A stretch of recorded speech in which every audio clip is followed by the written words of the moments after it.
Si vous m'avez suivi sur la chaîne YouTube UFO section 51 qui est dédiée aux ovnis, vous avez certainement pu assister à cette conférence en live qui a eu lieu au Congrès américain, devant les sénateurs américains, avec des témoins oculaires d'anciens militaires américains, notamment de la Navy essentiellement, qui ont témoigné sous le sceau du serment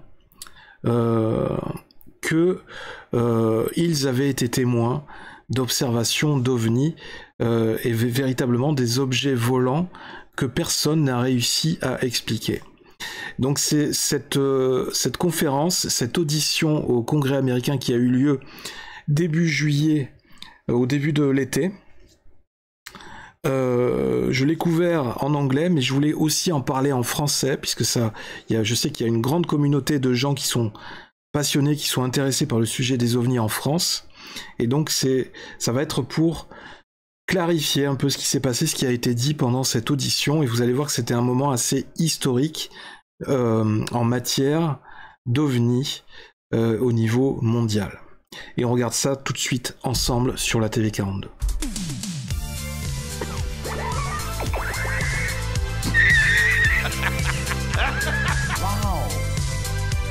C'est toute l'histoire de ma vie.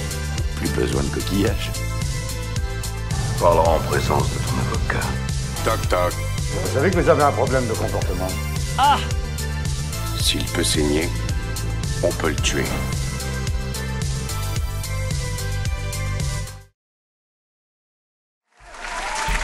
Bonjour à tous, bienvenue sur la TV 42, je suis Dose Geek et vous regardez votre dose de geek sur YouTube, sur internet, bien sûr.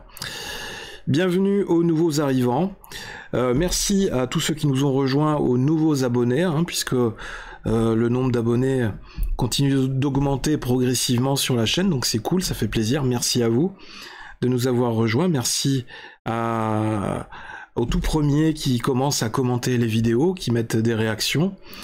Merci à tous, ça fait très plaisir, c'est très motivant pour continuer. Et aujourd'hui, donc on va parler, vous l'avez compris, du sujet des ovnis, qui a fait un grand bond en avant aux États-Unis au début de l'été, avec notamment cette audition publique qui a eu lieu en direct au Congrès américain devant plusieurs sénateurs et qui ont sollicité la présence de 3 témoins clés, 3 témoins très importants d'anciens militaires de la Navy qui sont et agents spéciaux des forces américaines qui sont venus parler en public de ce qu'ils avaient vu et donc officialiser en quelque sorte, en prêtant serment, officialiser tout ce qu'ils avaient vu, tout ce qu'ils avaient observé, pour essayer de faire avancer encore plus les investigations au sujet des ovnis, dans le domaine des ovnis, et aussi pour aider à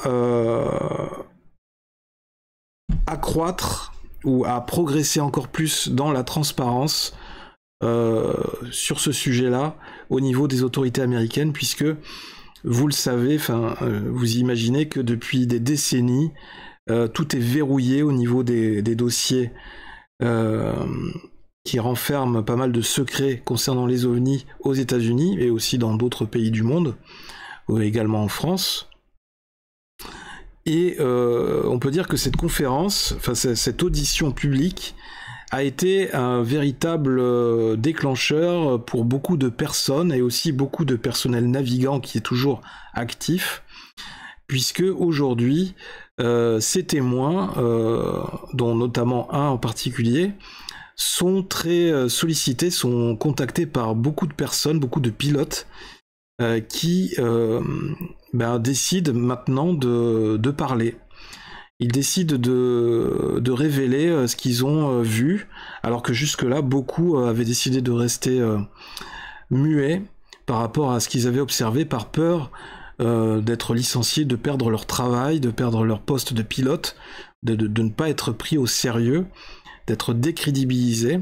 Et donc l'idée avec cette démarche, c'est de faire progresser toujours plus la transparence sur ce sujet-là, et aussi de donner toujours plus de sérieux à ce sujet. Donc on va voir ça ensemble, une sorte d'analyse en français de tout ce qui s'est passé aux États-Unis ces dernières semaines. Allez, c'est parti. OVNI, un ex-officier du renseignement témoigne devant le Congrès américain.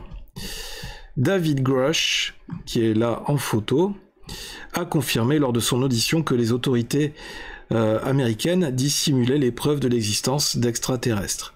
Alors, vous pourrez la vidéo dans son intégralité est disponible sur ce lien, sur la chaîne YouTube UFO section 51, que je gère également en anglais, où là, en fait, j'ai pu... La vidéo dure à peu près 2h30, et elle a été diffusée, elle a été retransmise en direct, donc sur UFO section 51, et j'ai également traduit en direct en français pour les francophones qui assistaient à la vidéo. Donc c'est une session de questions et de réponses, où les témoins répondent successivement, les 3 témoins répondent successivement aux questions des sénateurs sur les différents événements, les différents incidents qui ont concerné des ovnis. Donc vous pourrez avoir la possibilité de suivre ça si vous le souhaitez, si vous voulez revenir sur la chaîne, sur cette vidéo. Ok ? Donc je reviens sur l'article. Donc David Grush, qui était un des 3 témoins, qui était assis au milieu, face au sénateur. Donc on peut voir, est-ce qu'on a la vidéo, l'image ? L'ancien officier du renseignement américain David Grush lors de son audition au Congrès à Washington le 26 juillet 2023. Je peux la voir, l'image ? Ouvrir l'image dans un nouvel onglet. Ah non, elle est coupée, d'accord. Elle est coupée déjà de base.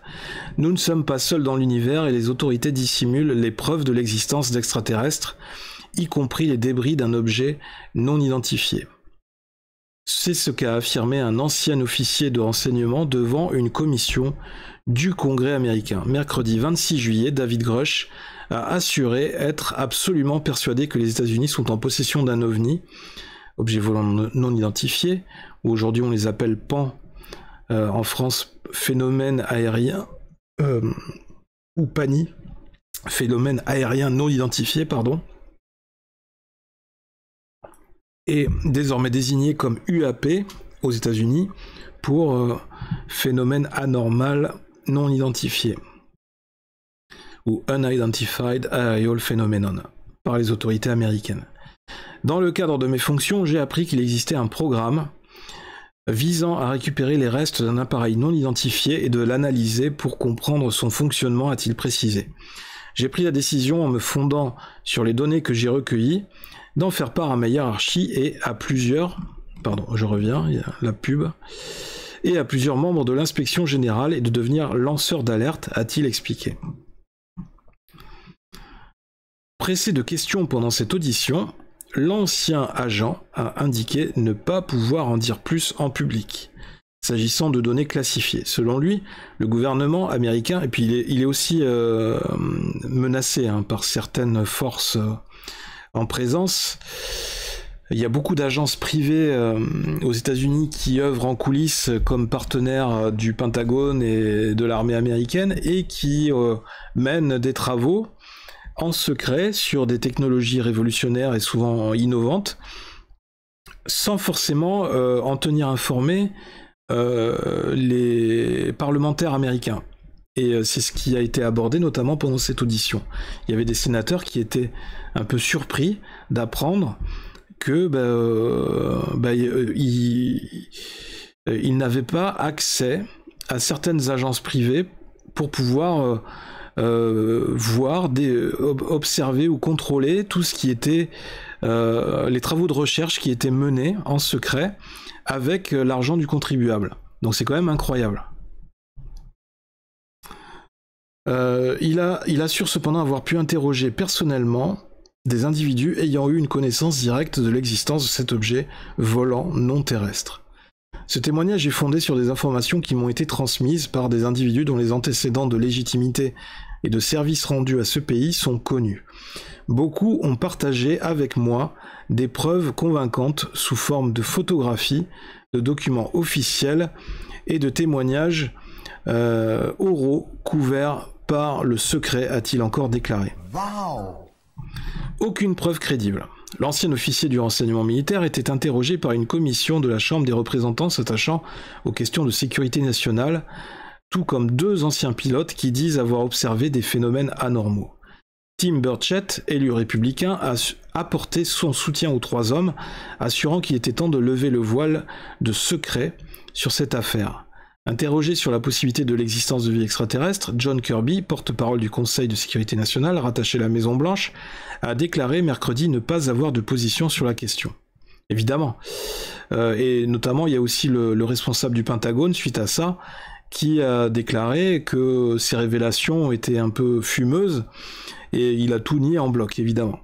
Ils n'allaient pas faire le contraire. Ils n'allaient pas abonder dans le sens de ce que les témoins viennent de révéler. Nous estimons qu'il existe des phénomènes anormaux non identifiés qui ont été évoqués et rapportés par des pilotes de la marine et de l'armée de l'air, a-t-il dit, ajoutant « Nous n'avons pas les réponses sur ce que constituent ces phénomènes ».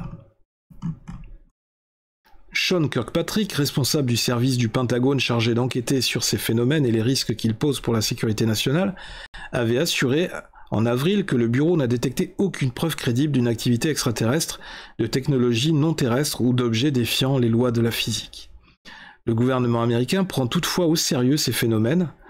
La NASA récemment a appelé à davantage d'efforts pour les étudier scientifiquement, tout comme le Pentagone qui s'inquiète de possibles activités d'espionnage chinoises. Alors, l'espionnage chinois n'explique pas tout non plus. Faut quand même le reconnaître. Alors évidemment, certains d'entre vous vont réagir, vont dire « Oui, mais qu'est-ce que t'as avec les ovnis? T'es tout le temps en train de parler des ovnis sur cette chaîne. C'est quoi cet acharnement? Tu fais une fixette sur les ovnis, etc. etc. » Ben non, c'est de l'actu, les petits gars. Je ne pars pas dans du fantasme, dans des choses complètement délirantes. Vous voyez que les médias nationaux, là on est sur Le Point, mais on va aller sur d'autres sites, et on a des grands médias aussi américains qui relaient l'information, et c'est passé devant le Congrès américain. Donc à un moment donné, d'accord, vous pouvez aussi choisir de faire l'autruche et d'être dans le déni total par rapport à ce sujet-là, mais moi je trouve que c'est quand même dommage de passer à côté d'informations comme ça, surtout que si elles s'avèrent exactes, et il y a quand même beaucoup d'éléments aujourd'hui qui penchent dans la balance, qui penchent en faveur du fait que tout ça, il y a qu'il y aurait beaucoup d'éléments véridiques dans ces témoignages, dans ces révélations. Et imaginez que toutes ces révélations, ou en tout cas même les 3/4 ou 50% de ces révélations soient exactes, imaginez le coup de tonnerre, ou en tout cas le chamboulement que ça aurait eu dans nos vies respectives. Imaginez l'impact sur les technologies innovantes qui rythment aujourd'hui notre vie de consommateur. Imaginez tout l'impact en termes d'intelligence artificielle, imaginez les progrès technologiques qu'on a effectués depuis quelques années maintenant, en termes de téléphonie, de communication, de transmission, de vol spatial, de vol furtif au niveau des armes de guerre. Imaginez si tout ça est vrai. Ce qui est intéressant de savoir, c'est à quel niveau ces technologies extraterrestres ou d'autres dimensions ou d'autres mondes, à quel niveau elles auraient pu influencer notre progrès technologique, le progrès technologique de l'espèce humaine sur Terre. Est-ce que ça vous intéresse pas de savoir? Enfin, alors allons voir sur un autre site. Alors là on était sur Le Point, on revient sur Le Point, c'était un autre article le 26 juillet. Celui d'avant, c'était il a été posté quand? Le 27 juillet. Ah oui, alors revenons sur le 26 juillet. Donc là, on voit un peu mieux David Grush. Un ex-agent américain assure que son gouvernement a récupéré les restes d'un ovni. Nous ne sommes pas seuls dans l'univers et les autorités dissimulent les preuves de l'existence d'extraterrestres, y compris les débris d'un objet non identifié, a affirmé devant la commission du Congrès américain un ancien officier de renseignement. Il a assuré, donc pendant cette audition, être absolument persuadé que les États-Unis sont en possession d'un ovni désormais désigné comme phénomène anormal non identifié. Dans le cadre de mes fonctions, j'ai appris qu'il existait un programme visant à récupérer les restes d'un appareil non identifié et de l'analyser pour comprendre son fonctionnement. J'ai pris la décision, en me fondant sur les données que j'ai recueillies, d'en faire part à ma hiérarchie et à plusieurs membres de l'inspection générale et de devenir lanceur d'alerte. Il a été pressé de questions pendant cette audition, il a indiqué ne pas pouvoir livrer de détails supplémentaires, donc ça on se répète. Ce témoignage est fondé sur des informations qui lui ont été transmises par des individus dont les antécédents de légitimité et de services rendus à ce pays sont connus et beaucoup ont partagé avec moi des preuves convaincantes, sous forme de photographies, de documents officiels et de témoignages oraux couverts par le secret. Alors on revient sur aucune preuve crédible détectée, donc ça on l'a dit, ok. Donc tout ça, on se répète, on va aller sur un autre site, sur le site de France 24. Donc France 24, je dis pas des conneries, c'est service public, France 24, France Télévisions. OVNI, dans le flot de décennies d'enquête, le témoignage troublant d'un ex-agent américain. Alors que les États-Unis enquêtent sur des objets volants non identifiés depuis des décennies, David Grush, ancien officier du renseignement, a assuré mercredi en juillet, devant une commission du Congrès à Washington, que les Américains sont en possession d'un ovni et de restes non humains. Sommes-nous seuls dans l'univers? Cette question ressurgit très fréquemment aux États-Unis, où une commission du Congrès américain a auditionné mercredi 26 juillet un ancien officier. Il assure depuis plusieurs mois que son pays a recueilli les restes d'un ovni écrasé et le cache au public. S'il se définit aujourd'hui comme un lanceur d'alerte, il dit s'appuyer sur des témoignages de haut gradé qui lui auraient fourni des photographies, des documents officiels et des témoignages couverts par le secret. Il ne présente pas vraiment de preuves tangibles, affirmant que ces informations restent classifiées. Mais après, ce qu'il a dit pendant l'audition, il a dit qu'il ne pouvait pas les révéler publiquement. Mais par contre, que ces questions seraient abordées en commission privée avec les sénateurs. En commission confidentielle, c'est ce qui a été entendu. Néanmoins, le House Oversight Committee, principal comité d'enquête de la Chambre des représentants des États-Unis, avait annoncé la tenue d'une audience spéciale sur ce que le gouvernement américain préfère appeler les phénomènes anormaux non identifiés. En début d'année, un document de l'Office of the Director of National Intelligence, ODNI, dressait le bilan des rapports d'OVNI rassemblés ces dernières années et faisait état d'un nombre de signalements records. Quelques 366 rapports d'OVNI ont été transmis au sein de l'armée depuis début 2021, contre 144 de 2003 à 2021. Et je pense que suite à ces révélations, il va y en avoir de plus en plus. Puisque comme je vous l'ai dit en début de vidéo, ces lanceurs d'alerte sont de plus en plus contactés par des militaires, soit actifs, soit retraités, soit vétérans, qui veulent partager désormais les observations dont ils ont été témoins. Donc là, vous pouvez voir les 3 témoins pendant l'audition qui ont prêté serment. Donc à gauche, Ryan Graves, le pilote américain de la Navy qui a essayé de poursuivre un ovni Tic-Tac. Son observation a fait l'objet d'une émission aux États-Unis, ça a été beaucoup médiatisé. Et régulièrement, il est contacté par d'autres pilotes de la Navy et des pilotes de l'aviation civile. Dernièrement, il a, d'ailleurs la semaine dernière, il a partagé une nouvelle vidéo d'OVNI filmée par un pilote de ligne. Il a partagé ça sur son compte Twitter. Au milieu, donc, on a David Grush, l'ancien officier des renseignements américains. Et à droite, le capitaine ou le commandant David Fravor, qui était sur un bâtiment, officier sur un bâtiment américain de la Navy, et qui a également été témoin d'observations d'OVNI. Et je crois qu'il a été témoin également du fameux phénomène tic-tac. Donc ils ont témoigné le 26 juillet au Capitole à Washington. Levez le voile du secret. Nous ne sommes pas seuls dans l'univers et les autorités dissimulent les preuves de l'existence d'extraterrestres, y compris les débris d'un objet non identifié, a affirmé mercredi David Grush, assurant être absolument persuadé que les États-Unis sont en possession d'un OVNI. Dans le cadre de mes fonctions, j'ai appris qu'il existait un programme visant à récupérer les restes d'un appareil non identifié et de l'analyser pour comprendre son fonctionnement. J'ai pris la décision, en me fondant sur les données que j'ai recueillies, d'en faire part à ma hiérarchie et à plusieurs membres de l'inspection générale et de devenir lanceur d'alerte. Alors ce que ne dit pas le journaliste, c'est que sa hiérarchie lui a mis quand même des difficultés pour faire ses révélations. Et aujourd'hui, il reste quand il disait pendant son témoignage devant les sénateurs qu'il se sentait menacé, que lui comme sa famille. Donc là, on avait un tweet qui rebondissait qui réagissait sur la révélation de la possession d'OVNI et de corps extraterrestres.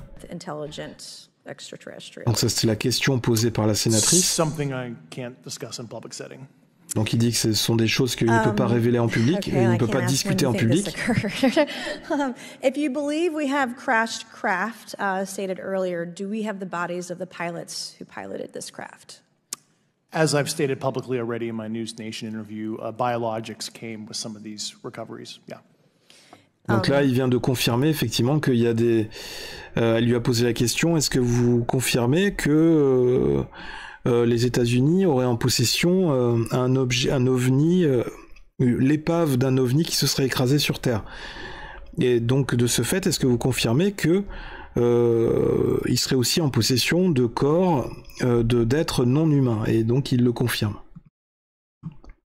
À ses côtés, 2 autres hommes étaient convoqués à l'audition. David Fravor, ancien commandant de la marine, et Ryan Graves, ancien pilote de la Navy, qui a fait part de multiples rencontres expérimentées par plusieurs pilotes lors de vols d'entraînement. Si les ovnis sont des drones étrangers, c'est un problème urgent de sécurité nationale. S'il s'agit d'autre chose, alors moi personnellement, pour être pilote de drone, je ne connais pas de drone capable de faire les types de manœuvres qu'ils ont décrites. C'est totalement impossible. Physiquement, ils ont décrit à plusieurs reprises des mouvements aériens, des manœuvres qui étaient physiquement impossibles, qui étaient très difficiles à reproduire par des appareils fabriqués par des êtres humains. Donc, c'est inexplicable. S'il s'agit d'autre chose, c'est un problème pour la science, a lancé ce dernier. Dans les 2 cas, les objets non identifiés sont une préoccupation pour la sécurité des vols. En avril, Sean Kirkpatrick, le responsable du service, ça on l'a dit, le bureau n'a détecté aucune preuve crédible, et le gouvernement prend tout ça au sérieux. Vous me dites qu'1 million d'humains sont en vol à tout moment avec des téléphones portables qui peuvent prendre des photos et capturer des vidéos, et aucun d'entre nous n'a obtenu des images plus claires de ces supposés engins spatiaux extraterrestres. Ironise l'astrophysicien Neil deGrasse Tyson, interrogé en février dernier par le média américain Voice of America. Des décennies d'observations, notamment militaires. Historiquement, c'est parce qu'ils sont une source d'inquiétude pour la sécurité nationale des États-Unis que les ovnis, dont le premier sous sa forme contemporaine, a été observé en 1947 par le pilote Kenneth Arnold, font l'objet d'enquêtes et d'études. Alors il y a eu d'autres observations bien avant 1947, mais ce qu'ont retenu les médias, le cas le plus célèbre, c'est Roswell. Entre 1947 et 1969, plus de 12 600 observations d'OVNI ont été répertoriées par l'US Air Force dans le cadre du projet Blue Book. Il existe une série d'ailleurs qui s'appelle le projet Blue Book, je crois que c'est sur Amazon. Je ne l'ai pas vu encore, peut-être que j'aurai l'occasion de la visionner. Si j'ai l'occasion, je vous en reparlerai. Le projet qui recensait des signaux inexpliqués et rapportés notamment par des pilotes d'avions militaires et civils a été arrêté après une étude menée par l'Université du Colorado qui a conclu que rien ne prouvait que les ovnis provenaient d'autres planètes et que la plupart des observations pouvaient s'expliquer par des phénomènes naturels. Mais l'étude n'a pas pour autant mis fin à l'intérêt suscité par les ovnis. En 1995, le National Institute for Discovery Science, organisme de recherche à financement privé, est créé par l'homme d'affaires Robert Bigelow afin de discuter de la possibilité d'une vie extraterrestre. Un certain nombre de cas déroutants. Jusqu'en 2017, les signalements et enquêtes se sont faits en catimini du grand public qui finit par entrer dans l'arène lorsque l'existence du programme OVNI du Pentagone est révélée par le New York Times. En juillet 2020, le scientifique Ravi Kopparapu et l'astrobiologiste Jacob Hack Misra, tous deux travaillant pour la NASA, écrivent dans le magazine Scientific American la nécessité de revenir sur les conclusions du rapport ayant mis fin au projet Blue Book, estimant qu'au-delà des avions militaires et des formations météorologiques étranges, il existe encore un certain nombre de cas, de phénomènes anormaux non identifiés, vraiment déroutants qui pourraient valoir la peine d'être étudiés. En juin 2021, le bureau du directeur du renseignement national publie son évaluation préliminaire des observations d'OVNI de 2004 à 2021. Le rapport suggérait que les phénomènes anormaux non identifiés pourraient appartenir à 5 catégories probables: trafic aérien, phénomènes naturels, programme de développement aérospatial, engins de pays étrangers et une catégorie fourre-tout appelée autres. Un an plus tard, la NASA annonce mettre en place un programme d'études indépendant pour couvrir la question d'un point de vue scientifique et identifier à partir de données en possession des civils, du gouvernement, d'entreprises et autres organisations des informations pouvant être analysées. Dans un rapport du DNI de juin 2023, est mentionné le nombre de 510 observations d'OVNI supplémentaires, dont 171 sont restées inexpliquées. C'est à cette même période que David Grush se présente avec un rapport de lanceur d'alerte affirmant que le gouvernement américain est en possession de véhicules intacts et partiellement intacts, ainsi que de restes non humains de ses opérateurs, mais sans apporter de preuves. Je nous exhorte à mettre de côté la stigmatisation et à aborder le problème de sécurité et de sûreté que ce sujet représente, a déclaré Ryan Graves lors de son audition mercredi 26 juillet. Le peuple américain mérite de savoir ce qui se passe dans nos cieux. Cela se fait attendre depuis longtemps. Est-ce qu'on a des commentaires? Je ne crois pas. Non, il n'y a pas de commentaires.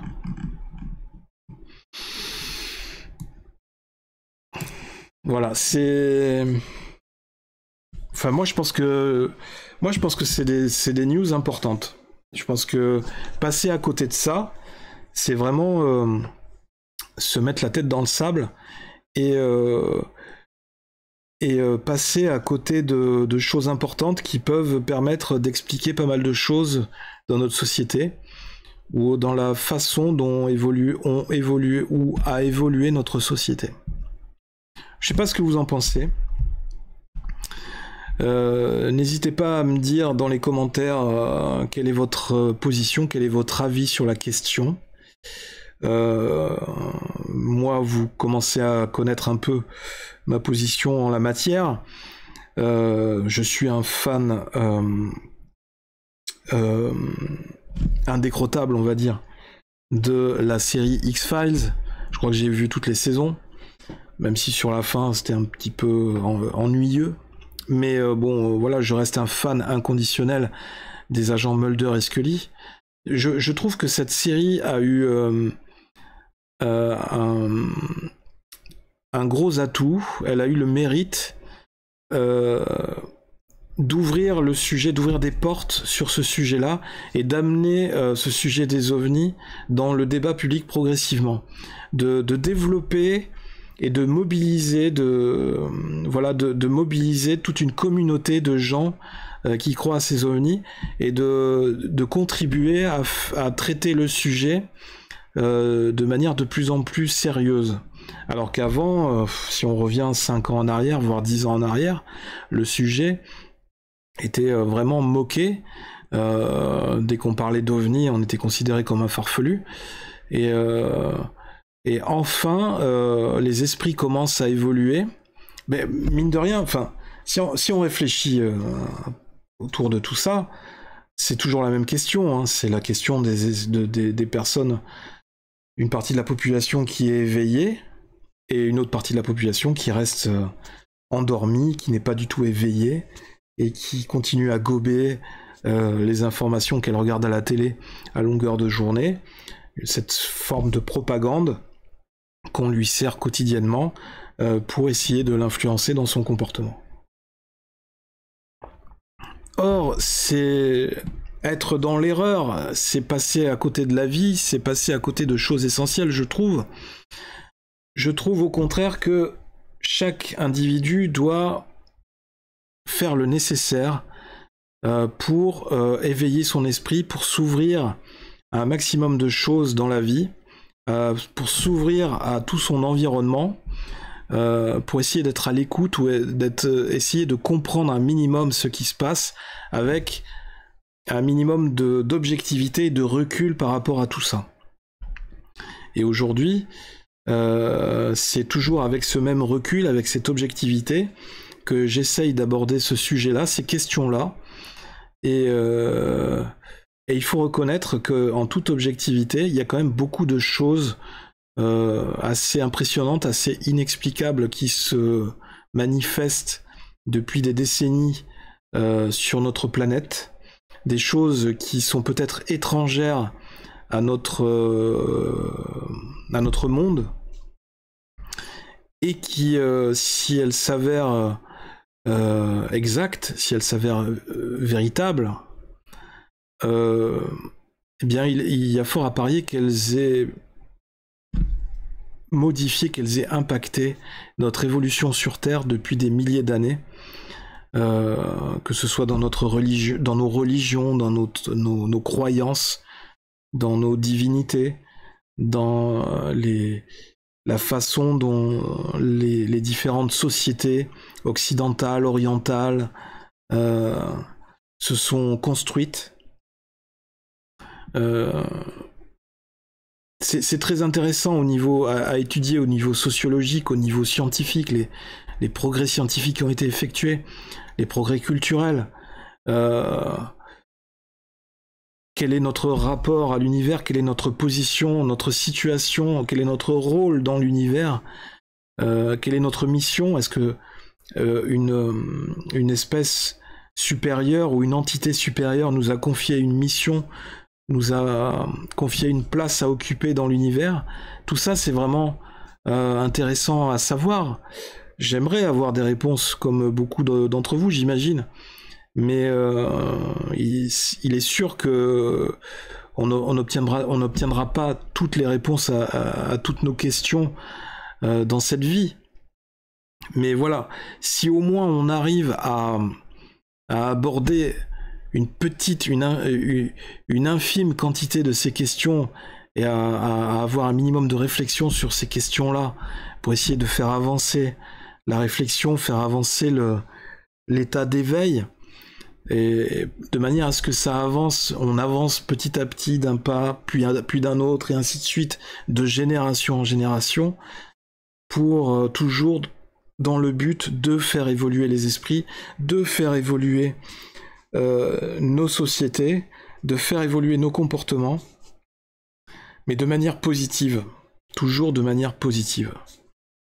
Et si nos sociétés ou notre façon de vivre ont été impactés de manière négative par tous ces facteurs-là, eh bien, il est aussi important de le savoir et d'en prendre conscience, d'en prendre connaissance pour essayer de les limiter au maximum ou de freiner leur impact. Donc c'est pour ça que c'est très important. On ne peut pas continuer à avoir des œillères sur tous ces sujets-là, comme en matière de science, ou en matière d'aérospatiale, d'exploration spatiale, de médecine. On ne peut pas fermer les yeux sur tous ces sujets-là si on veut un minimum protéger notre existence sur cette planète, et aussi dans l'univers, protéger aussi l'existence de nos proches, de notre famille. Donc voilà, ça soulève plein de questions, c'est très puissant comme réflexion si on voulait creuser tout ça. Et j'espère que cette première démarche, ces premiers témoins, j'espère que ce seront pas les premiers et aussi les derniers. Je pense que, et d'ailleurs beaucoup de journalistes américains et internationaux, beaucoup de chroniqueurs, de personnes qui suivent ce sujet-là avec attention, ont relaté que c'était un moment historique dans la quête de la vérité et de la transparence en matière d'OVNI. Et donc j'espère que ça va ouvrir la porte à plein d'autres choses. Ça va donner des ailes ou ça va aider d'autres potentiels lanceurs d'alerte à venir en lumière et à peut-être avoir un peu plus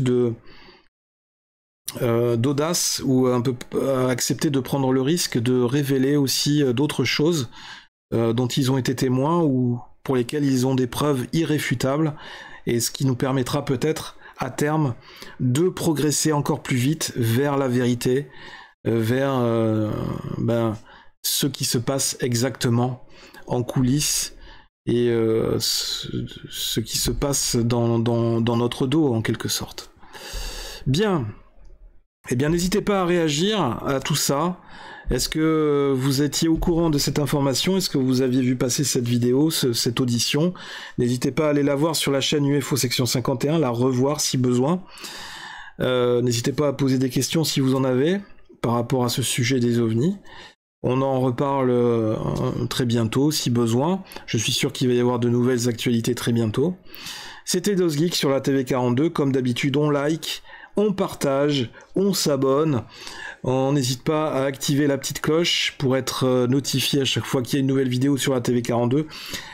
N'hésitez pas à continuer à contribuer à faire grandir la chaîne. Plus on sera nombreux, mieux ce sera en termes de qualité de contenu, de vidéos. Plus on s'amusera sur cette chaîne, plus la chaîne aura d'importance et plus elle aura de force pour se développer. Donc je compte sur vous pour m'aider à continuer à faire développer cette chaîne, la TV42, la chaîne de la communauté des geeks. Voilà, c'était DosGeek. Gros bisous à tous. Et puis on va continuer à observer les cieux dans l'attente de messages, de nouveaux messages, de nouvelles révélations. À très bientôt, gros bisous à tous. Bye.